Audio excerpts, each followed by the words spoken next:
Bascule D utilisée pour la signalisation d'un premier événement.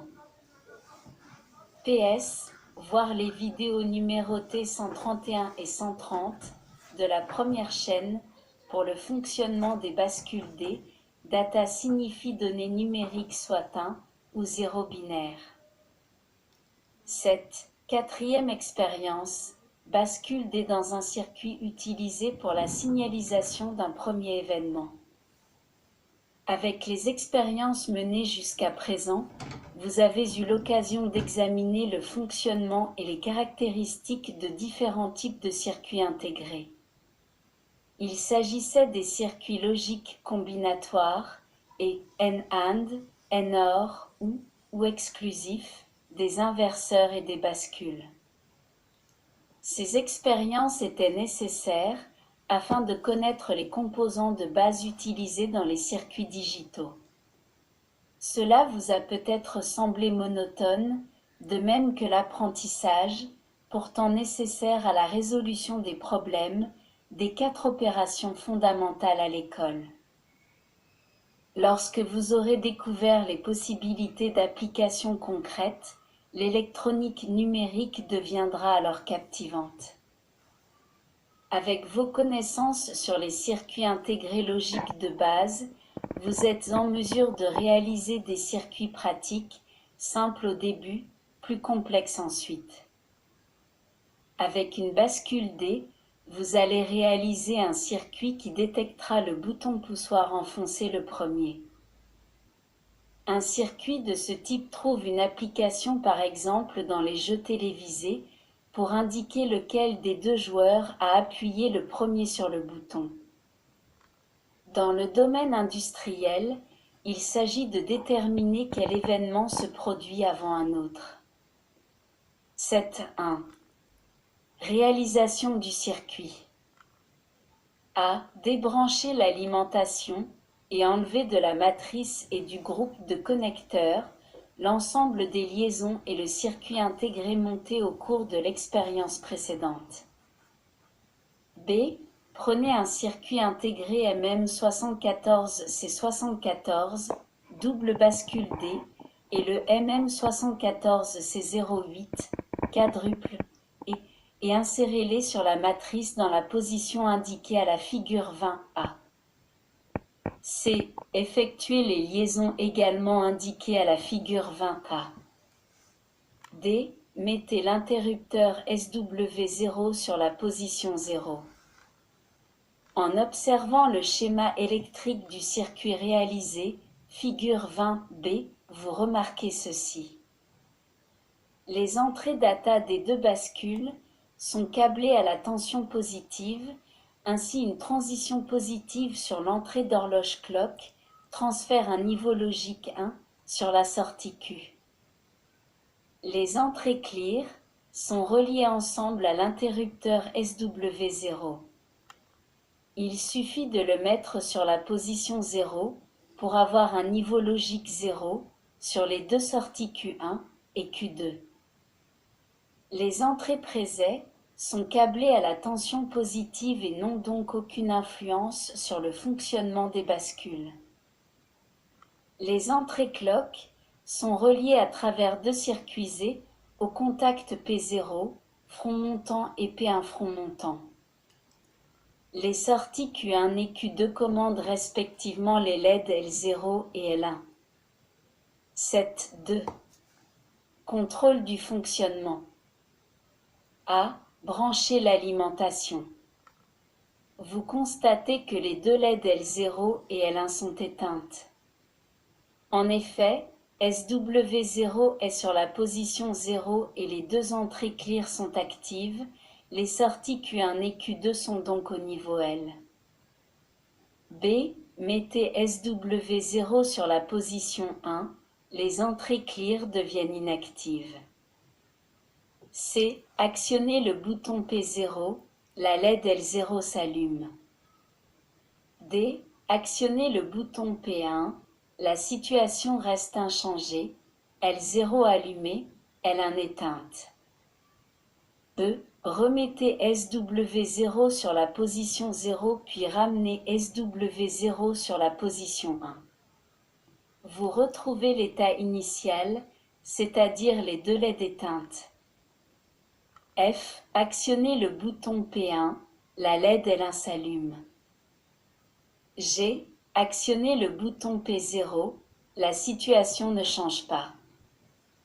H. Remettez SW0 sur la position 0 puis à nouveau sur la position 1. I. Répétez plusieurs fois cette même expérience. À chaque fois, vous constatez que c'est le premier bouton enfoncé qui est pris en compte par le circuit. Le deuxième bouton que vous enfoncez ne produit aucun effet sur les deux sorties Q1 et Q2. Analysons le fonctionnement du circuit. En mettant SW0 sur la position 0, vous obtenez une condition initiale dans laquelle Q1 et Q2 sont au niveau L, Q bar 1 et Q bar 2 sont au niveau H. Dans cette situation, les deux circuits sont validés car une de leurs deux entrées étant à un niveau H, ils peuvent transférer en sortie la transition de L à H fournie par les boutons P0 et P1. Le premier bouton actionné génère une impulsion qui est appliquée sur l'entrée clock à travers le circuit et correspondant. La sortie de la bascule correspondante passe au niveau 1 puisque les deux entrées data sont à 1. La sortie Q bar de cette bascule passe à 0. Si vous appuyez sur P0, Q1 passe au niveau H et Q bar 1 au niveau L. Ainsi, le circuit est, sur lequel arrive l'impulsion du deuxième bouton P1 est bloqué. L'entrée clock de la deuxième bascule n'est pas activée. Il en est de même si vous appuyez sur P1 et ensuite sur P0. C'est la sortie Q bar 2 au niveau 0 qui bloque le circuit et située sur l'entrée clock 1 de la première bascule. L'interrupteur SW0 vous permet à chaque fois de vous retrouver dans les conditions initiales. 8. Cinquième expérience, réalisation d'un circuit à combinaison. Le circuit suivant vous permet de savoir si 4 interrupteurs ont été actionnés l'un après l'autre dans un ordre défini. En cas d'erreur, le circuit se bloque. Ce type de circuit est utilisé pour l'ouverture des portes équipées d'une serrure à combinaison. En appuyant sur les boutons dans l'ordre exact, la serrure s'ouvre. 8.1. Réalisation du circuit. A. Débrancher l'alimentation et démonter complètement le circuit réalisé précédemment. B. Prenez deux circuits intégrés MM74C74, double bascule D, un circuit MM74C00, quadruple NAND, et un circuit MM74C08, quadruple, et introduisez ces circuits sur la matrice comme indiqué à la figure 21A. C. Effectuez les liaisons indiquées à la figure 21A en omettant pour l'instant celles tracées en pointillé. D. Mettez les interrupteurs sur la position 0. Le circuit réalisé est schématisé par la figure 21B. Il peut vous apparaître complexe mais en fait, il est assez simple. Les deux circuits MM74C74 sont différenciés. L'un est noté MM74C74, 1, l'autre MM74C74, 2. Les entrées présets des 4 bascules sont câblées à la tension positive, donc inactive. Les entrées data sont câblées de la même façon à la tension positive. Les entrées clock sont reliées aux interrupteurs de la manière suivante. Première bascule du circuit MM74C74, 1, ASW1. Première bascule du circuit MM74C74, 2, ASW3. Deuxième bascule du circuit MM74C74, 1, ASW0. Deuxième bascule du circuit MM74C74, 2, ASW2. En mettant un interrupteur sur la position 1, une transition positive est appliquée sur l'entrée clock de la bascule et l'entrée data est transférée en sortie Q. Q passe au niveau H, Q bar au niveau L. Un réseau constitué de 3 circuits N-AND et de 3 circuits Z est relié aux 3 interrupteurs SW3, SW0, SW2 et aux 3 sorties Q-bar des 3 premières bascules. Le signal de sortie du réseau commande les entrées clear des 4 bascules. Au cours de la manipulation, vous étudierez la fonction de ce réseau. Le signal de sortie du circuit est la sortie Q de la 4e bascule et commande la LED L7. 8.2. Contrôle du fonctionnement. A. Brancher l'alimentation, la LED L7 est éteinte. Sinon, appuyez sur P0 pour éteindre L7. Vous obtenez ainsi les conditions initiales désirées. B. Mettez les interrupteurs sur la position 1 dans l'ordre suivant, SW0, SW1, SW2, SW3, la situation est inchangée, la LED L7 reste éteinte.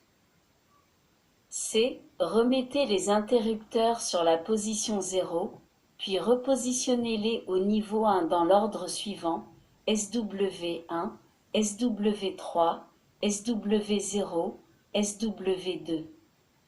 La LED L7 s'allume. D. Remettez les interrupteurs sur la position 0, L7 reste allumée. E. Appuyez sur P0, L7 s'éteint, vous êtes dans les conditions initiales souhaitées. F. Faites plusieurs essais en positionnant successivement les 4 interrupteurs sur 1, dans un ordre quelconque. Seule la séquence SW1, SW3, SW0, SW2 permet d'allumer L7. En conclusion, ce circuit logique reconnaît une seule combinaison parmi les 24 combinaisons possibles avec 4 interrupteurs. G. Débrancher l'alimentation. Note importante.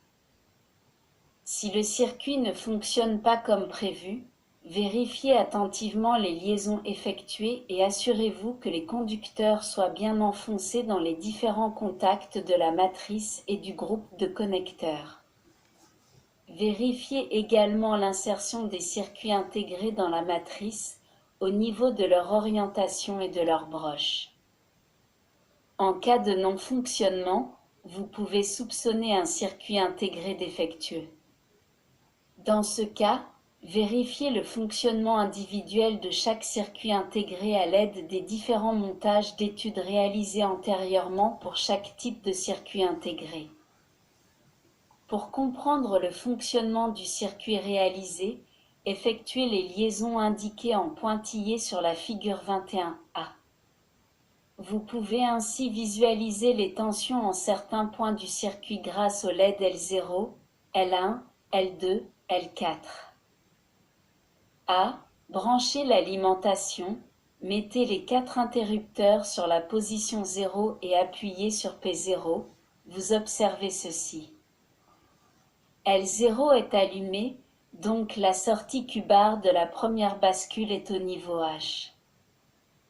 L1 est allumé, la sortie Q-bar de la deuxième bascule est au niveau H. L2 est allumé, la sortie Q-bar de la troisième bascule est au niveau H. L4 est allumé, l'entrée clear des 4 bascules est au niveau H. Dans ces conditions initiales, les 4 bascules sont à l'état 0, prêtes à recevoir la séquence correcte des 4 interrupteurs. B. Mettez maintenant SW1 sur la position 1. La LED L0 s'éteint, la première bascule a transféré un niveau H en sortie Q et Q bar est donc au niveau L. C. Mettez les 3 autres interrupteurs sur la position 1 dans l'ordre SW3, SW0, SW2. Les LED L1, L2 s'éteignent et finalement L7 s'allume. En positionnant SW3 et SW0, les deuxième et troisième bascules sont passées au niveau H et les sorties Q bar sont passées au niveau L.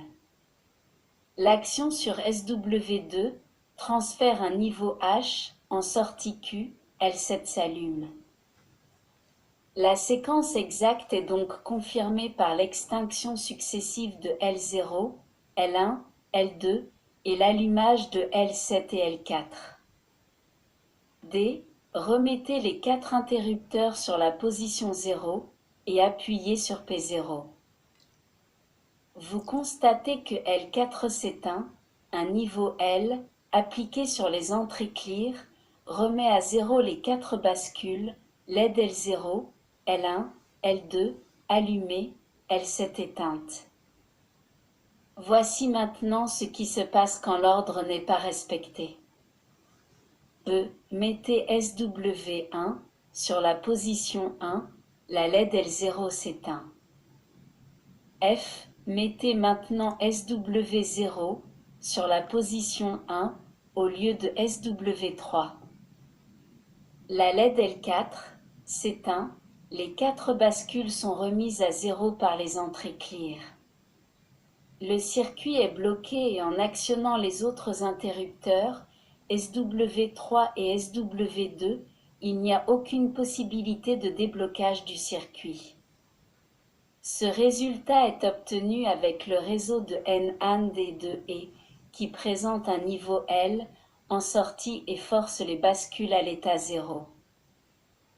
L'examen du circuit étant terminé, débranchez l'alimentation et enlevez les liaisons indiquées en pointillé à la figure 21 A ou 21B. En conclusion, le fonctionnement du circuit peut être résumé ainsi. En mettant les 4 interrupteurs sur la position 0 et en appuyant sur P0, le circuit est prédisposé pour le fonctionnement.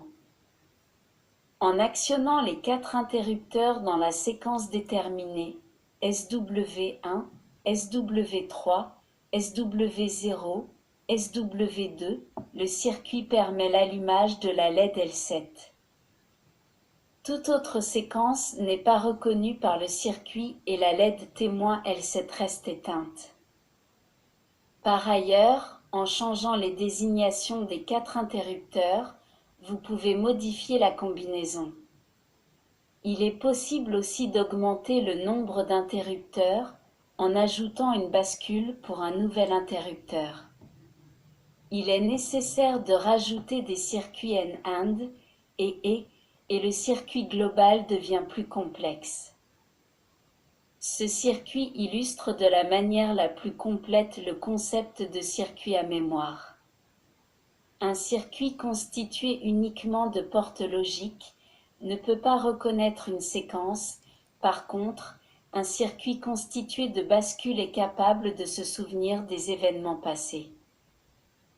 Le cas examiné est particulièrement clair. Chaque bascule mémorise un événement constitué par la fermeture de l'interrupteur correspondant. Notez que les liaisons figurées en pointillé servent à visualiser les tensions en certains points du circuit et ne jouent aucun rôle sur le fonctionnement du circuit. Vous aurez toujours la faculté d'établir ce type de liaison pour vous aider à la compréhension d'un circuit. Dans la prochaine pratique, vous aborderez l'examen du monostable.